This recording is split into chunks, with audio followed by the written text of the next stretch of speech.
એટલું જોરદાર વાતાવરણ થયું છે ભાઈ અત્યારમાં મસ્ત વરસાદ આવે એવું વરસાદ ચાલુ જ છે ઓલરેડી મસ્ત વરસાદ આવે છે ભાઈ ઝીણો ઝીણો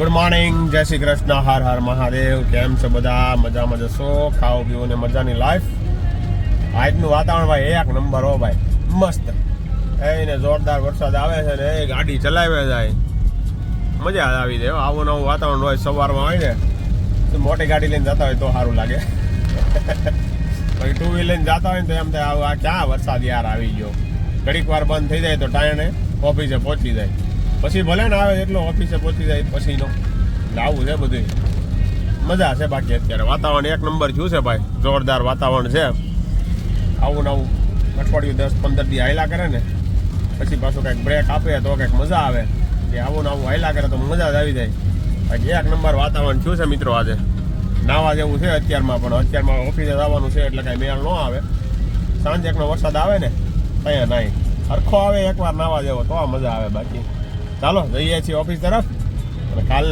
કાલનો તમને અમારો બ્લોગ કેવો લાગ્યો કમેન્ટ જરૂરથી કરજો મિત્રો તમારા મિત્ર મંડળ સાથે શેર કરો અને તમે મેં આપણે કાલના બ્લોગમાં બતાવ્યું એમ કે રંગોલી કોકોમાં તમે રંગોલી કોકોમાં ક્યારે કોકો પીવા ગયા કે નહીં એ પણ કમેન્ટ કરજો જરૂરથી જઈ આવજો મિત્રો એકવાર અડાજણ જાવ તો 4 રસ્તા ઉપર આવે છે નીચે ખૂણા ઉપર મસ્ત છે કોકાવાળાનું કામ સારું છે કોકોનું હતો પટલો કોકો પણ પેલું શું કહેવાય પેલું કોર્નફ્લોર નાખ્યા વગરનો આવે ને એવો હતો અને મસ્ત હતો ચાલો ભાવ રિઝનેબલ હતા જોડાઈ રહેજો અમારી સાથે અને ચાલો વરસાદની મોજ લેતા લેતા હવે આપણે જઈએ છીએ ઓફિસ તરફ બાકી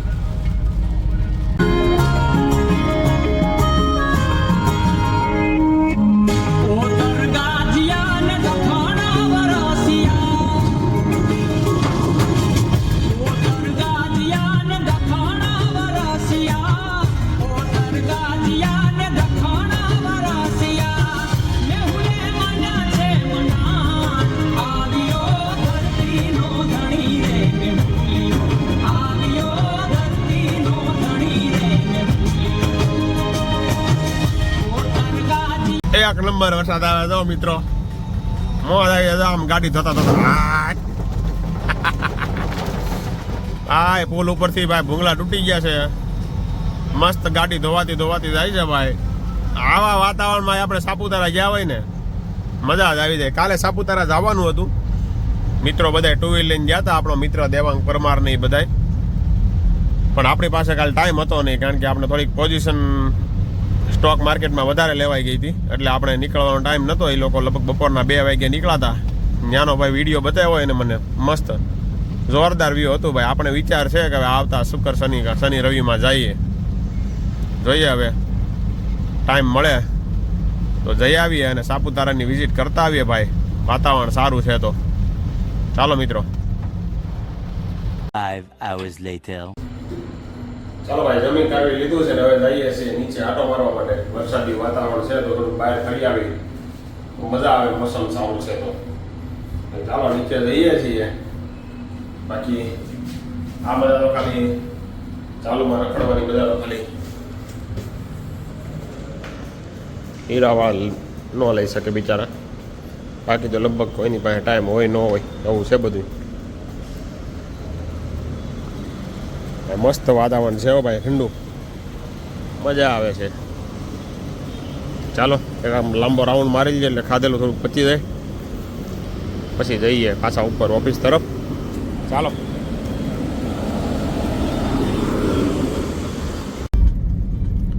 ભાઈ ઓફિસેથી નીકળી ગયા છીએ ઘર તરફ સોરી બીજી ઓફિસ તરફ જવા માટે દેવાંગભાઈની ઓફિસે મળી આવે ને કાલ સાપુતારા ગયા હતા તો કેવું વાતાવરણ છે એ બાજુનું જોઈએ કાલના વિડીયો તો આવ્યા હતા એના સારા એવા પૂછીએ ક્યાં બાજુ કઈ બાજુ ગયા હતા એ ચાલો મળ્યા દેવાભાઈને ઓફિસે જઈને.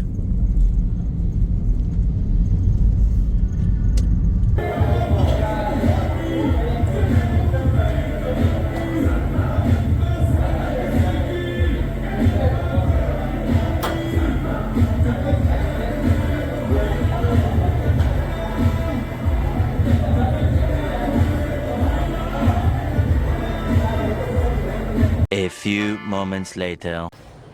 ચાલો ભાઈ જીમમાંથી આવી ગયા છીએ, કસરત કરી. વાગ્યા છે 8 ને તમે આ ઘર વચ્ચે દોરી જોતા હશો.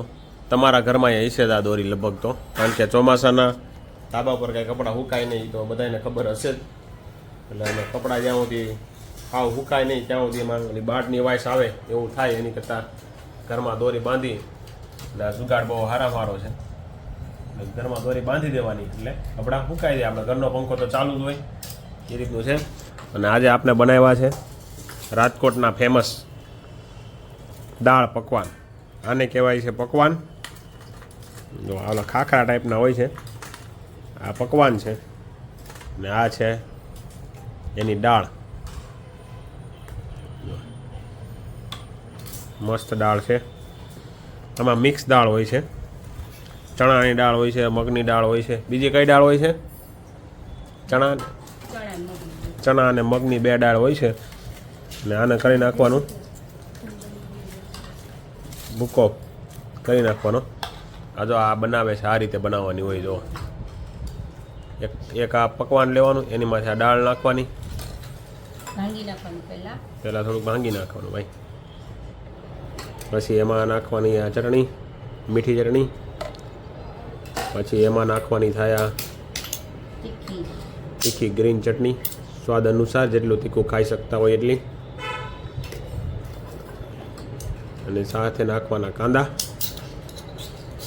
અને બીજા ટમેટા અને દાડમના દાણા. તો આ ભાઈ આપણું દાળ પકવાન રેડી છે.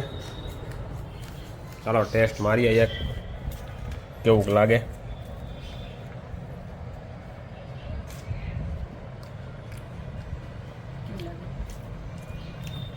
થોડા તીખા ડાલો ઓવર. મજા આવે મિત્રો. તમે પણ ઘરે ટ્રાય મારજો એકવાર. દાળ પકવાન રાજકોટના ફેમસ.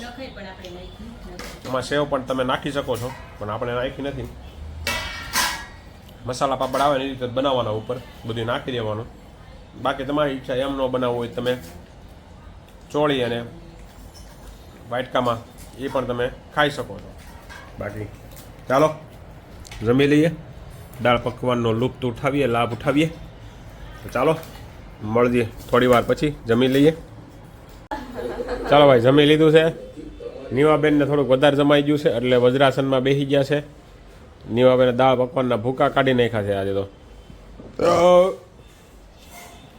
આપણે ભાઈ વધારે જમાઈ ગયા દાળ પકવાન એટલે આપણે જો વજ્રાસન કરવા માટે બેસી ગયા છીએ. અને આમાંય તે ખાઈને રોજ વજ્રાસન કરવું જ જોઈએ 10 મિનિટ માટે. આ જો ઉમરાસન, ઊભાસન જો છે અમારા. આને કાંઈ ન હોય, બસ ઊભો આમ જો આમ જ હોય. જો ચાલો, બાકી તમને આજનો અમારો બ્લોગ કેવો લાગ્યો કમેન્ટ જરૂરથી કરજો. તમારા મિત્ર મંડળ સાથે શેર પણ કરો. ચાલો, તમારા ગામમાં વરસાદ છે કે નહીં એ પણ કમેન્ટ જરૂરથી કરજો. આજે સવારે વરસાદ હતો સારો એવો, પછી કાંઈ વરસાદ આવ્યો નથી. એટલે તમારે ક્યાં વરસાદ છે કે નહીં કમેન્ટ જરૂરથી કરજો. અને ચાલો ફરી મળીશું આવતીકાલે નવા બ્લોગ સાથે.